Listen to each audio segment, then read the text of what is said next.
Hey YouTube, back on the bike, not on the river trail today. A slightly more urban setting here in Sacramento County of Northern California. Apologize for the cars here. Anyway, a couple days ago I got together via Skype with a friend from the San Francisco Randonneurs, Rob Hawks, who I think many of you will know. Very well-known figure in the rando community up here in Northern California and probably nationwide. We had a very nice conversation. Obviously, it being part of the PBP After Party touches on his experience at PBP this year, which was his fourth time being there. He'll tell you more about that. But we also delve into some areas about randonneuring in general, the future of the sport, and what we can maybe look forward to in future editions of PBP. So I hope you enjoy that. And I'm going to get back to my ride here. I am out today on my black Alex Singer, and it is sporting something new, a Hammerhead Karoo computer, which I just got. They had a great sale for Black Friday, and I finally decided to pull the trigger on one of these and see what it's like. So I'll be doing a little review on that in a future edition, but for now, just trying it out. And let's get on to the after party in this week's episode with Rob Hawks. Here we go.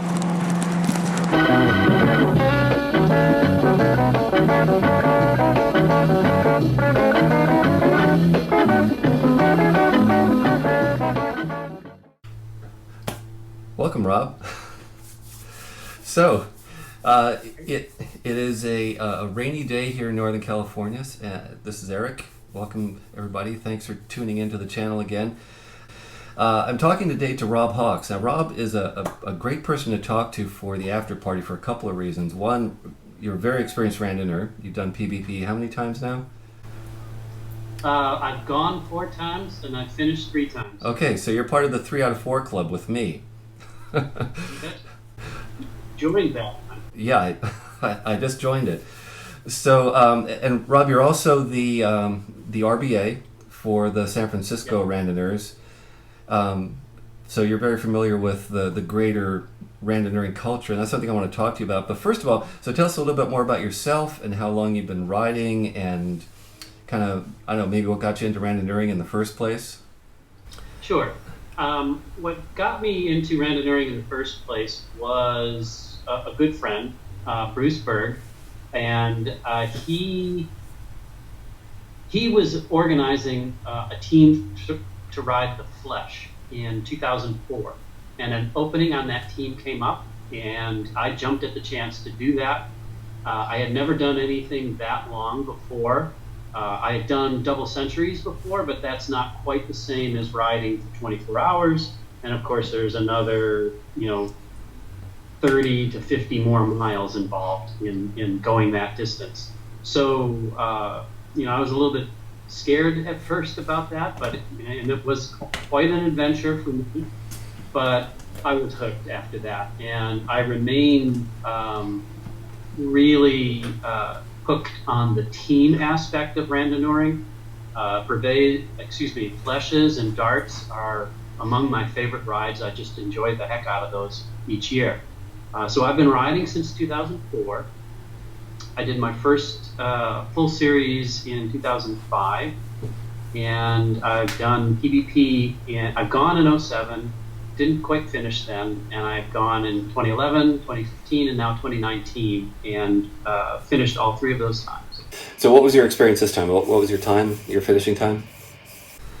78 and maybe 78:30, something like that. And you were in the 84-hour group, right? Yes, exactly. I started in the 84-hour group, and I've done that ever since my second time, and I don't think that I'll ever try PBP without riding in the 84-hour group. I agree with that. I've never done the 90-hour start, but if you've seen my video channel, you know that my preference for a number of reasons is the 84. But don't like starting going into the night. It just seems like you're digging yourself in a hole, but some people like it. Well, it doesn't seem like digging myself in a hole. I have data to show that it doesn't work for me. I think anytime I've started a 1,000K or longer at night, I failed. Mm-hmm. My success in the 84-hour group is pretty good compared to the 90-hour group. Mm-hmm. And this is all a personal approach. Yeah. So, getting a little bit into kind of the bigger topic of PBP, someone just sent out a link to a website, was it pbpresults.com or something, which is really interesting, where you can go and search all the results for all the PBPs. So 2019, the DNF rate was, I think, the highest it's ever been. The completion rate was very low.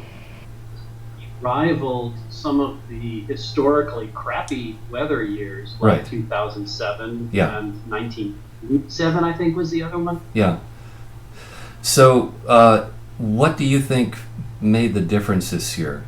Obviously, you finished. Now, I didn't, and one thing that I blamed, just in addition to myself, was the headwinds. So there were stronger headwinds, I think, than I recall in any of the years before, even the rainy years. There wasn't quite the wind that we had this year. What do you think? Well, what was your impression of the conditions, and how did they affect the ride? There were challenges presented by the conditions. The wind, as you mentioned, and the lack of tailwind once we turned around was an issue. Mm-hmm. I think that conflated a lot of people's enjoyment. But I, for one, was expecting a little bit of a boost on the way back, and it didn't really materialize. I think another factor was the cold. Mm-hmm. It wasn't dramatically cold, and I was comfortable the whole time, but I can see how people coming from other climates would have had trouble with the conditions, because it really would have been cold for them. Mm-hmm. I remember in 2015, it got cold the first night, and I think we were more prepared for it, because a lot of the brevets that we do here in Northern California, it gets cold. But I think there were a lot of riders who hadn't gotten that cold in a long time, so it didn't feel that bad to us. I'm sorry. The coldest overnight that I remember was not in 2015, but the second night in 2011. I just remember that being really, really cold. Mm-hmm. Feeling it at rate. So yeah, it does get cold at night, but I think this time right now, what I'm talking about is maybe the lower high temperatures during the daytime. Mm-hmm.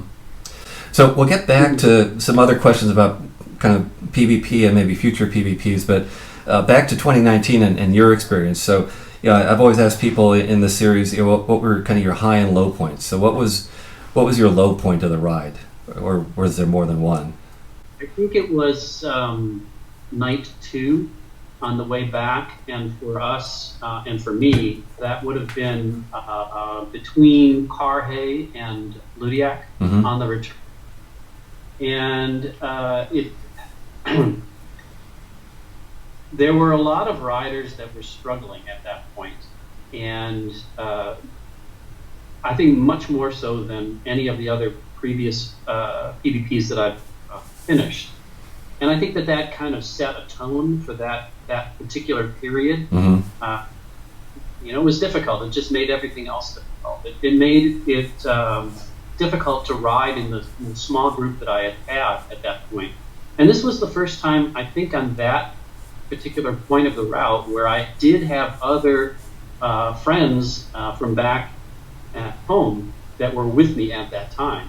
That wasn't enough to kind of offset the number of other people around us that were struggling. Mm-hmm. So that probably was the low point. Mm-hmm. But the high points were probably not one particular point in particular, but just having friends around and being with people that were doing it for the first time. That mm-hmm. while I knew that they were really capable of doing it, but just kind of reliving the newness, mm-hmm. the novelty that they were experiencing mm-hmm. through that. I was experiencing well. Yeah. So that was pretty So let me ask you about that, and that kind of gets into one of the things that I wanted to chat with you about. The number of people at PBP was the highest ever this year. There were more people starting than have ever done before. And it keeps going up, and in years past, there's always, and I talked about this in my video series about just kind of chill out and relax, folks. There's always this pressure, like, oh my God, if I'm not in the first wave, I'm not going to get in. And you're going to hit, that we're going to hit a limit on riders, and then they always raise the limit. And it seems like they've been doing that every year, and pretty dramatically so this year. Do you think that's going to continue? And do you think that the number of abandons maybe had something to do with maybe a larger number of new people who haven't done this before, and maybe new parts of the world that aren't as experienced in doing this? Well, I think that there's several questions in your question. Yes. There. Several things to address. Okay, so one thing is to point out that the process of getting in this time was a lot different than just the previous 2015 time. Mm-hmm. Recall that in 2015, registration really didn't open until the spring, and this time it opened up in January. And also, I think that there were, while the structure was the same in that it was based on what you had ridden the previous year, the longest brevet that you had ridden the previous year, mm-hmm. Gave you a slot that you could sign up. I think that for the first time, there was a lot more competition right from the start. And it was probably at a time of year when people hadn't truly convinced themselves that they were going to be able to do this. Mm-hmm. So when you're looking forward in January, you have high hopes for the rest of the year, and you have good intentions for following through on those high hopes. Different than what you might be experiencing if you're signing up for the first time in April. Like if you're the first ones to be signing up in April, I think you've been able to get out there and start a routine or not. Mm-hmm. So I think that there ended up being a lot of people that signed up in January that found later that they just weren't up to it. And that group might have been divided in two ways. People that didn't convert to full registration when that finally opened, or the people that still went ahead, still thinking that they had enough time to fit this in. Mm-hmm.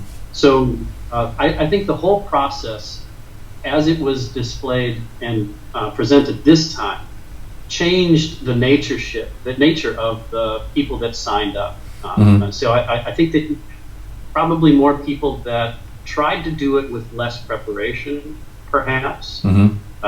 And on top of the core group of people that kind of knew what they were getting into and what they had to do to be ready for it. Yeah. There has to be some way to allow for nations that have an emerging randonneuring community to participate, but I'm not sure that you get an even application of the standards around the world. Mm-hmm. I think that the countries that because they don't have a history of doing this and haven't sent that many people in the past, that there might be a lack of clarity on exactly how to roll this out and have people participate and prepare. Yeah. So that might have a big effect on the DNF rate. I think that there were probably more people that were starting that didn't know that they weren't ready. Yeah, I've heard stories about the Indian team, which had, I think, a very high rate of DNFs, and people who overheard conversations on the train coming back from Brest or something, and they were talking to whoever it was who kind of led that whole team, you didn't tell us how hard this is going to be. This is way harder than you said. And so yeah, I think they were definitely not prepared for the terrain and, like you say, the wind, and just how difficult it really is. Yeah, I also heard that they don't have brevet routes that are particularly hilly. And while our perspective here in Northern California about hills is maybe different than what we realized when we're out on PBP. PBP doesn't have the prolonged climbs that we might tackle around here, where they're 7, 8, 9 miles long. Right. Nevertheless, we've spent some time doing hilly routes, and I think that there's some effort on the part of route designers for the regions around the U.S. that it's trying to match an overall percentage of climbing on those routes that would extrapolate out to match what PBP is. Mm-hmm. So it feels like everybody's preparing by doing totally flat routes. I really don't know what the terrain is like in India because I've never done a brevet there, but I had heard that they weren't ready for the relentless hills, even though the hills were relatively modest in and of themselves. You add them all up, and it gets to be a bigger challenge. Right. Well, so does the ACP, when they're dealing with a country like India that's setting up qualifying rides, do they have standards that say, obviously it has to be 600 kilometers long, for instance, but do they have standards for the terrain or the amount of climbing within those? I don't know for sure, but I think no. I don't think the ACP is dictating that routes include a certain amount of climbing. Okay. Don't know for sure. Okay. And I doubt it. Okay.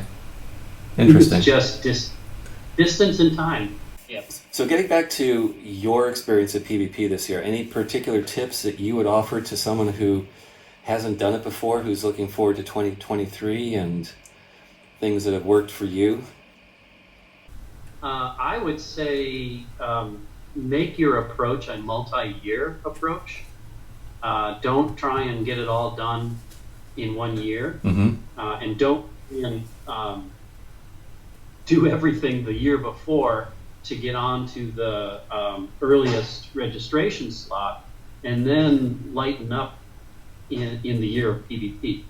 I think that SFR kind of gave our riders, SFR, I should point out, San Francisco Randonneurs, gave our riders a small leg up in offering prep seminars 2 years out, 3 years out, and almost 4 years out from PBP, just to start getting people talking about it, start thinking about it, and try and cover all the aspects. Like one of the things, for example, that we presented was we had a frame builder come in and a guy that designs bags for putting on your bike.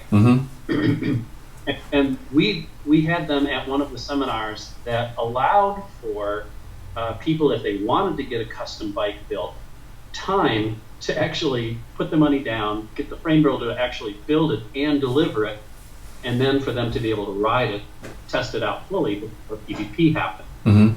So that's one benefit of a long-term approach, and one of the reasons why we kind of backed up for that. I think that that's useful for people. Well, I was going to say that brings up another thing. As you know, I'm very much into traditional randonneuring bikes. I've ridden an Alex Singer bike a couple times now. Love that kind of bike, and part of what has always attracted me to PBP is that aspect of the history of the ride, and the sweep of all the riders going back over 100 years.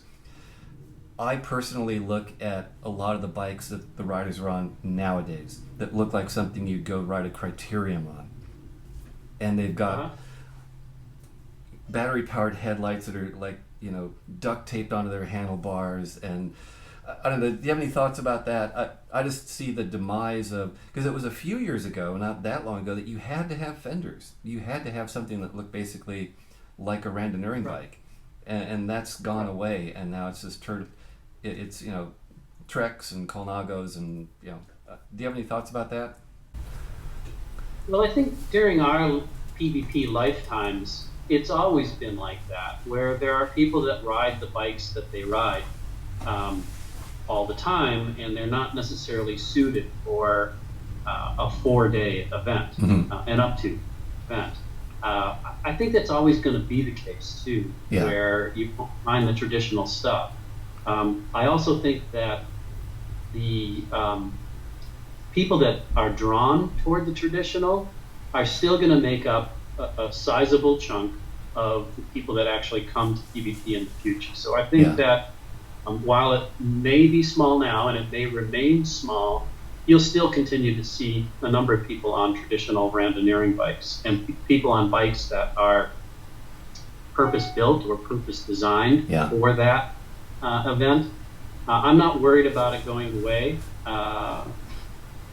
That's just what I've noticed over the years. I think in '07, when I got to PBP and was getting ready to start, just being around registration and check-in and the start of all the different waves and seeing all those bikes, it seemed to me like there were more then, but I think over time it's probably shifted just a little bit, and I think this particular 2019 PBP, there maybe was a little bit of an uptick, at least in what I saw. Yeah.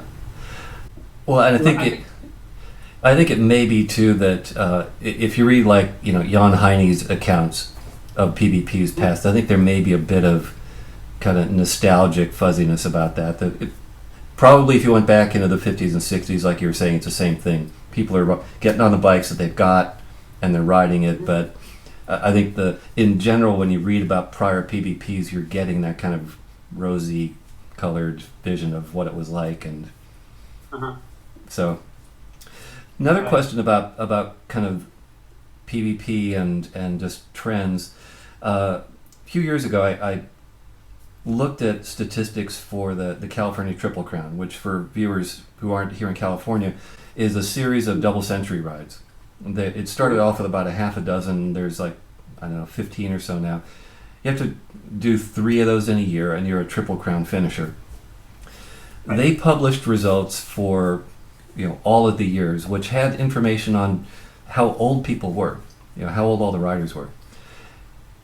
When you took that information and put it all together and looked at the trends, the average age of people in that Triple Crown series, which is a long distance cycling series, was going up, and was going up faster than the population as a whole. So we're aging ourselves faster than the population as a whole. And I haven't looked at the same numbers for randonneuring, but I suspect they're relatively the same.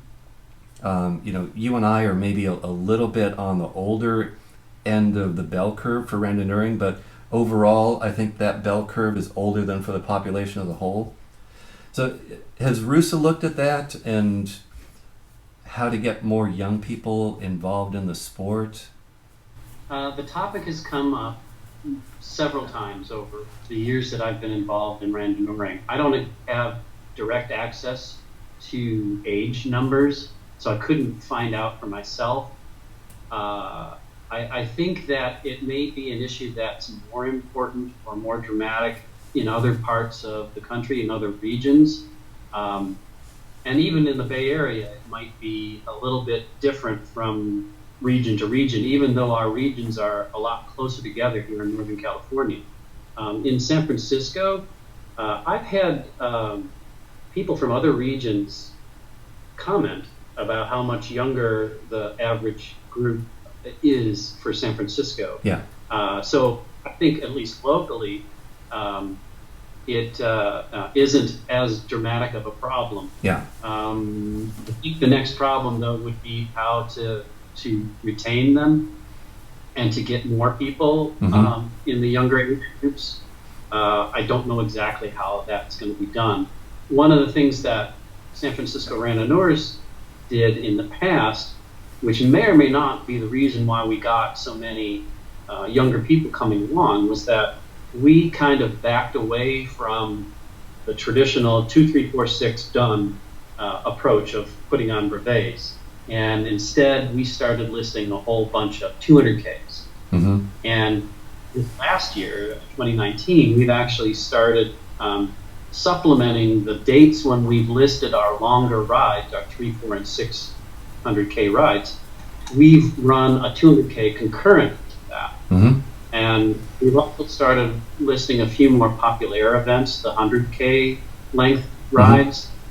And I think all of those things, that might help attract not just younger people, but all kinds of different people.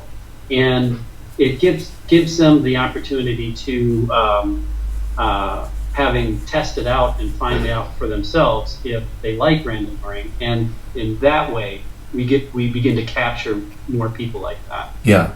We try it out, they like it, they stick around, and then they start doing the longer events. Yeah. Well, and if you're a younger rider without the same financial resources, randonneuring is a great bargain. You can go do a 300K, which is basically a double century, for $10. And you got to buy your own food along the way. But it used to be back in the day when I started doing double centuries about 30 years ago, that's about what it cost, maybe $10-20 to do a double century. And now you're talking about, $100 easily. If you sign up for the Davis Double, you're in for $100-120. It's expensive nowadays. And I think I think it's true. I think it's more than 100. I think there's a lot of centuries that are approaching $100. Yeah. I don't quite remember when double centuries were that cheap at $20. There is something different that we are offering with our brevets, but yes, right away the sticker price is a lot more appealing for the brevets that we list. Yeah. We have a challenge right now, though, in randonneuring in trying to keep that price down, given some of the issues that we're facing behind the scenes. Yeah. I think the effort on everybody's part is to keep it affordable. Yeah. And that's the insurance. Is that mostly the insurance issue? Yeah, exactly. So I know that this is kind of topical right now, but where do you see that going? From what I've been reading, the insurance is in place again for the brevets and the populaires, but the permanents, which are just individual routes that are maintained by people and you go out and ride them all by yourself, that looks like it's still kind of up in the air. Yes, I think the perspective right now is that the permanent program is going to change. It won't look exactly like it's looked in the past. What it will be in the future is what has to be worked out. I think that there's a strong effort to try and keep a component that supplements the brevet series and allows people to ride randonneuring-like events with less of a constraint on a schedule that somebody else has devised. As you know, we have to submit our calendars before October for the coming year. And that doesn't always fit people's calendars once you get to that point in the season. We're now, less than 4 years out from the next PBP. Are you planning on doing it again? It's a long time in the future, but what? I know that.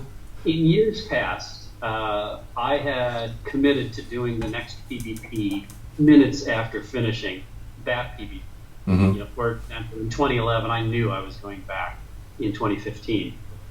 Same thing in 2015. I knew I was coming back in 2019. You remember that question you asked me earlier about what was my low spot on PBP 2019? At that, riding through the dark on that particular night, I was convinced I'd never be back. It just was difficult at that point to look into the future and say, yeah, I'm going to do this again. Yeah. I've had time to reflect. And before I even left France, I stayed in France for another week afterward.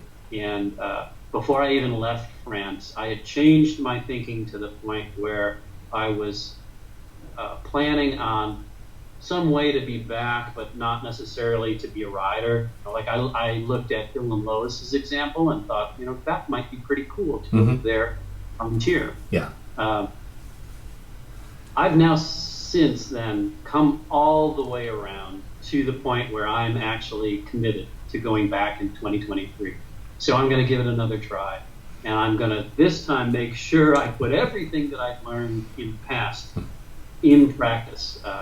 I think that maybe I should have gone off a bit more solo on PBP 2019 at points. A little bit more difficult to be in that group. Like, for example, I could have just stopped on the side of the road, waited for the group to pass, and wait for a lull in between groups of riders and just ride by myself for a while. That might have helped. Yeah. But getting back to your question, yeah, I'm going back in 2023. That is my. Okay. I'll be older. I'm going to figure out a way to get it done. Yeah. I'm still leaning toward not doing it again. It was great being there again this time. It was harder than I thought it was going to be, because I had done a very difficult 600K. And my thought was, hey, if I can do this, I can certainly do PBP. So something happened that it just didn't all come together for me. But we're getting older, and I'm still having fun, but I'm not riding as fast as I was 12 years ago. So and the time aspect is always sitting out there. So we'll see. I'm focusing on having fun, and if that means not riding PBP, then whatever. I've been there enough times. I get you about the fun part, and since coming back, I've been pouring my efforts more into volunteering and continuing the Brevet series around here, making sure that it's fully supported, than actually participating on the Brevets, riding them myself. Yeah. I think that it's natural to come back from that and need a period to recover and to recapture that spark. Yeah. And I'm confident that that'll happen again for me. Let me turn this around, though, and ask you a question rather than you ask people those questions. Would you see yourself going to France just to be around PBP when it happens? Would you get anything out of that? I've thought about that, and I honestly don't know yet whether that would be enough to get me over there. I think I might try doing some volunteering on some of the local rides, and see how that goes. It's a big investment to get over there, and yeah, I've thought about that, but I haven't come to a decision. I think it might be heartbreaking to go over there, and what if I get over there and I feel like, gosh, I really ought to be riding, but I'm not. So I don't know. We'll see. I can tell you that one of the best things about this time was, I had been doing my video series, and it was so fun to be over there and run into all these people who had seen my videos, especially new riders, and so many people saying, hey, I watched your videos and they were helpful, and they helped me. I've heard people say, they helped me finish the ride. So that aspect was probably the best part for me, was just knowing that I had been able to influence a lot of riders from all over to come and do the event. Yeah. I have a similar experience. It certainly isn't as international as yours. It's very, very much local. But because I've been putting on the PBP Prep series of seminars here in Northern California and San Francisco area, that's how I have this connection to all these other riders that actually get there and do the event and then come back with these great memories, many of which they mirror the same experiences that I had. It's really kind of a rush to have gone over there and done something and come away from that with these cherished memories. One example of that, just think about the children that you see in the local villages when the passes through there, and how they're clapping and cheering, and especially like at 11 p.m. at night, or even 2 in the morning or something. You ride a little village, and from a window in the second story of a building you pass, you hear these tiny little voices yelling out "Bon courage."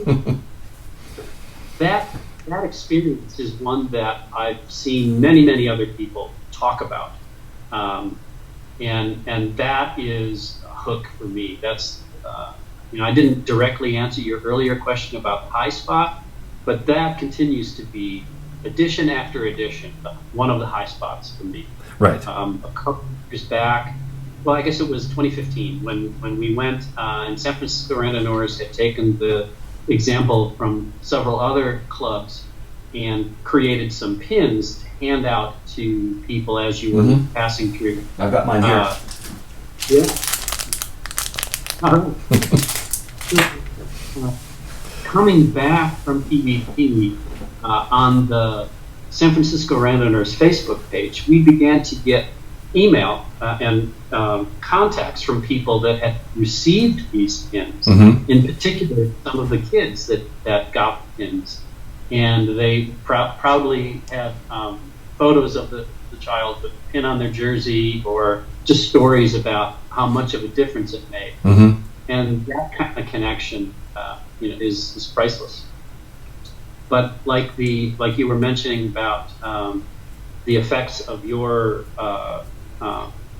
PBP Tips series, doing the PBP prep seminars has had a similar impact on me. Being able to talk to people that were interested in doing it and trying it and haven't done it before, and helping them figure out how to set aside any doubts and prepare to do it, and then come away successful. Yeah. Those are really great moments. And Tara Flanagan, who you know, in her episode on this channel, mentioned something that I had to go back and remember that happened. That we had been at the end of a 400K, I think it was, and I said something to her about, hey, you look like you're really good at this, you ought to do this, and that was a really motivating episode for her, and really got her excited about doing it, and then she ends up finishing PBP. And this is someone who has been an international athlete, but she thought, gosh, Eric thinks I've got something and I'm going to go pursue that. So it was very, very touching to hear that. So. Well, I mentioned Bruce Berg earlier, and he's the guy that did it for me. And I remember a very similar experience where gone out on a club ride with him. It was kind of a tough club ride, and afterward, he just kind of silently, quietly said to me, I think you're ready for X. And X was something that I had never thought I could be able to accomplish before. And it was that encouragement that got me to thinking, well, maybe that's not true. Maybe I can. And then went out and did it, and there you have it. All right. Well, Rob, I think we've covered everything that I wanted to go over. Anything else that you wanted to add before we end this today? I too have been a consumer of your PBP Tips series, and I've really enjoyed watching them. I've watched every single one of them, and I want to thank you for that. It's been fun, and I plan to continue. I've got a number of people still interested in being part of this series, and I expect that's going to go on. And I'm going to continue my channel. I'd like to focus on a topic that maybe cogent to both of us, which is continuing this kind of sport as you advance into your, say, more than middle-aged years. There's a lot of us out there, so. Eric, I have to go ask people, what was it like? It's been so long since I was middle-aged. All right. Well, thank you, Rob, for taking the time. I definitely appreciate it. And I'll see you on some brevets next year, I'm sure. So best of luck in your riding, and thanks again for being on the channel. Yeah, thank you. Okay.